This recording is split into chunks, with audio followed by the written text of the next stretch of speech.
আসসালামু আলাইকুম everyone, welcome back to my channel. সবাই কেমন আছেন? আশা করি খুব ভালো আছেন। আমি আল্লাহর রহমতে ভালো আছি। এত বছর তো শুনছেন বিদ্যাসাগর হইছে ইন্ডিয়াতে, কিন্তু বিদ্যাসাগরই আমার বাংলাদেশেও আছে আমার মেয়ে। এই যে দেখেন, ও কিন্তু বাসায় পড়ার খবর নাই, সারা বছর পড়ার খবর নাই।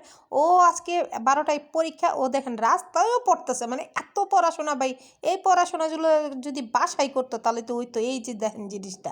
আপনাদের ঘরে কার কার আছে অবশ্যই কমেন্ট করে জানাবেন যে সে মানে মানুষ আসলে অথবা রাস্তাঘাটে পড়ে। ওরে দেখলে মনে হইতেছে ও পইরা দেশ উদ্ধার করে লইতেছে। সারা বছর পড়ার কোনো খবর নাই। মানে এখন পরীক্ষা শুরু হবে 12টায়, তো ও এখন পইরা দেশ উদ্ধার করে, মানে রাস্তার মানুষটা বুঝাইতেছে যে আমি অনেক পড়ি। ও অনেক বেশি পড়ে, ওর মতন ফাঁকিবা সারা বছর পড়ে না। আর যারা এর জন্য এখন পড়তে হইতেছে, তো ওর এখন পড়তে হইতেছে। সময় হারাইয়া পড়লে কোনো লাভ আছে? কোনো লাভ নেই।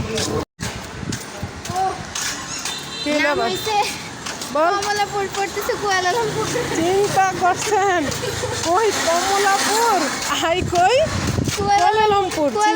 মালয়েশিয়ার রাজধানী। এই যে স্টুডেন্ট, যাই হোক সবাই যেন দোয়া করেন। এই সে আমার মেয়ের কাজ কারবার, তাই না রে মা? কমলা আর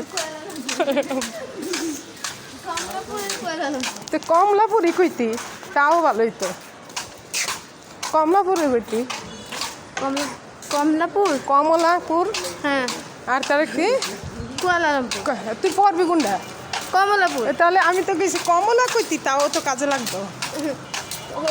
কমলাপুরের বদলে কমলা কইতি, গেছিস দেশ ছাইরা বিদেশে পর। এই যে পর, এই যে দেখেন পড়াশোনা, আমার মায়ের পড়াশোনা। বাসায় পড়ার খবর নেই, রাস্তায় যাইতেছে সবাই।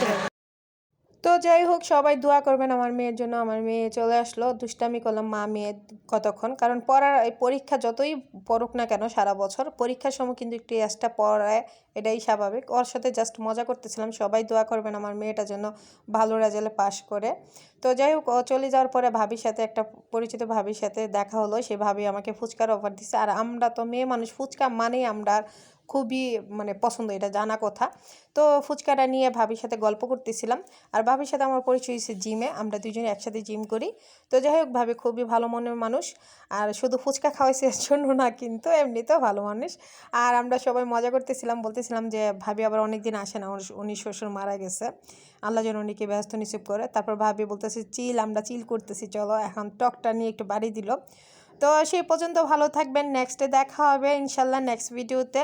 সেই পর্যন্ত ভালো থাকবেন, আর সবাই আমার মেয়েটার জন্য দোয়া করবেন, আল্লাহ যেন ওকে মানে জ্ঞান শক্তি বাড়াই দেয়। আল্লাহ হাফেজ।